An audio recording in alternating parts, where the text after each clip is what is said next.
Media अगर हकीकत अपनी दिखाना शुरू कर दे तो ये सत्ता तो हमें लग रहा है कि 4 दिन भी न टिके। मीडिया तो ऐसा दिखाती है कि लगता है कि देश में कुछ हुआ ही नहीं है। सब कुछ सही चल रहा है हाँ और सब कुछ अच्छा है, युवाओं को किसी चीज की जरूरत नहीं, देश में देश जो है ना पुराने जमाने से धन धान से भरा हुआ है। बिल्कुल। और मीडिया पहली बार तो अगर कुछ होता है मतलब कुछ ऐसी अभी अमित शाह वाली बात ले लीजिए, हाँ अगर अमित शाह वाली बात है तो मीडिया ने उसको इतना लीपापोती कर दी थी कि कोई भी चैनल दिखाई नहीं रहा था, उसको शांति से लेकर बैठा था। बताया कि राहुल गांधी ने उसको काट कर इस नहीं, तरह से आपने ये देखा बयान होगा कि वो जो एक एमपी को चोट लग गई है जी अंदर वो धक्का मुक्की करने में, सारंगी, जिसमें हाँ जिसमें सारंग जी, जी जिसमें राहुल गांधी जी ने ये बयान भी दिया है कि मेरे द्वारा ऐसा कोई काम नहीं किया गया था। उसमें आप समझिए कि मीडिया उसको दिखाना शुरू हो गई। अब मैं तो इतने गजब के नौटंकीबाज हैं ये लोग। हाँ ये 2 बजे उनको चोट लगी, 11 वो क्या कहते हैं 3 बजे वो वहां पे गया हॉस्पिटल में, 4 बजे उनको ऑक्सीजन लग गया, 5 बजे थोड़ा सा लगा था, 6 बजे पूरे सर पे पट्टी लग गई।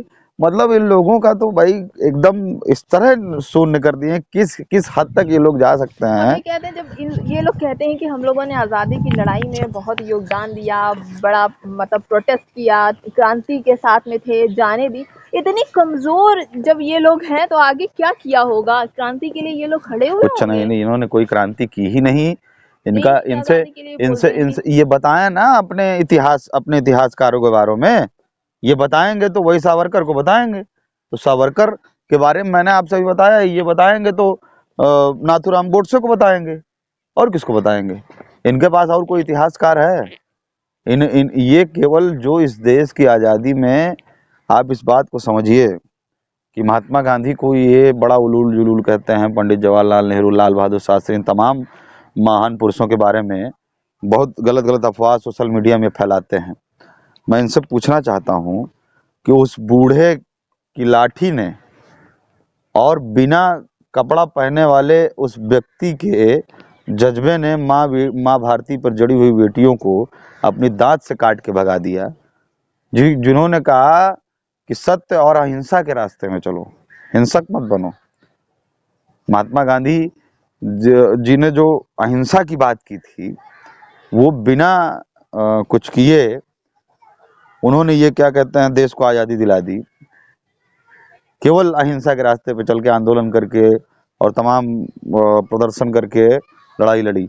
और हमारे देश के कुछ महान पुरुषों ने, भगत सिंह, सुभाष चंद्र बोस, सुखदेव, राजगुरु, ये तमाम लोगों ने, अशफाक उल्लाह, इन तमाम लोगों ने इस देश को उस रास्ते पे भी जाके लड़ाई लड़ी जिस रास्ते पे नहीं जाना चाहिए था। असेंबली में बम फेंका, तो उन लोगों का इतिहास है। तो हम लोग तो युवा हैं, हम लोग अगर महात्मा गांधी को भी पूछते हैं तो हम लोग भगत सिंह को भी पूछते हैं। आपने देखा होगा मेरे नाम के पीछे भगत सिंह का ही नाम है, आजाद भगत सिंह लिखते हैं, मैं भी आजाद लिखता हूँ, तो मैं तो उनका अनुयायी हूँ।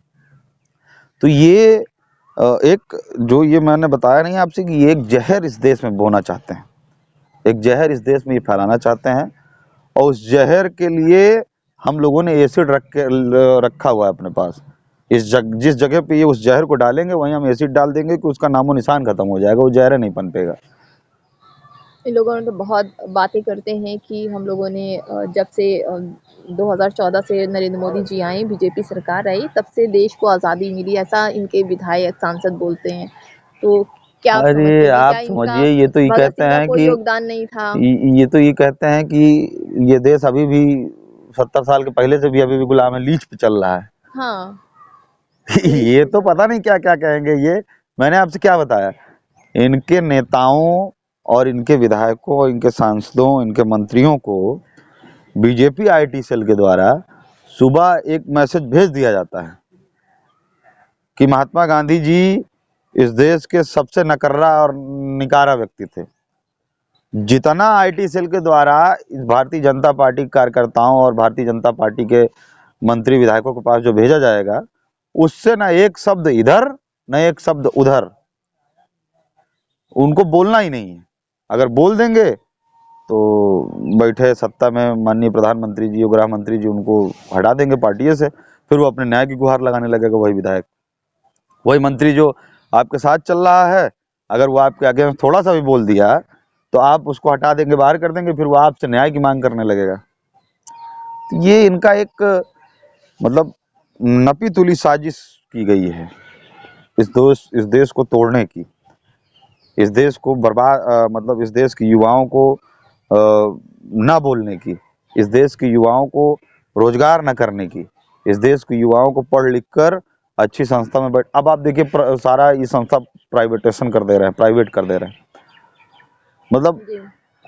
अब प्राइवेट के माध्यम से भर्ती हुआ लड़का अब वहाँ पे जो नौकरी कर रहा है, जिसने कंपटीशन पास करके वो आया है, वो अपनी हड्डियों को 10/10 के रूप में गला के किसी तरीके से परीक्षा पास करके वहाँ पे पहुँचा है, और उसको उसके लेवल में ले जाके आप एक प्राइवेट आदमी को जो सत्ता के द्वारा विधायक और सांसद के पैरवी से वहाँ पहुँचेगा, उसके बराबर में आप बैठाएंगे तो उसकी क्या अहमियत रह जाएगी। जो 10 लाख बच्चों में 5,000 वैकेंसी निकाले, 10,000 बच्चे फॉर्म भरते हैं, 11,000 लाख बच्चे फॉर्म भरते हैं, उनमें से 5,000 बच्चे चिन्हित होके आते हैं, चुनिंदा। तो उन 5,000 बच्चों के अंदर आप 5,000 प्राइवेट आदमी ला के रख देंगे तो क्या करेगा बेचारा। तो ये एक वो फैला रहे हैं, और ये इसी चीज की लड़ाई राहुल गांधी सदन पर लड़ रहे हैं, इसी चीज की लड़ाई प्रियंका गांधी जी सदन पर लड़ रही हैं, इसी चीज की लड़ाई को लेकर अजय राय जी ने आज विधानसभा का घेराव किया था। यही लड़ाई थी और कोई दूसरी लड़ाई नहीं है हमारी।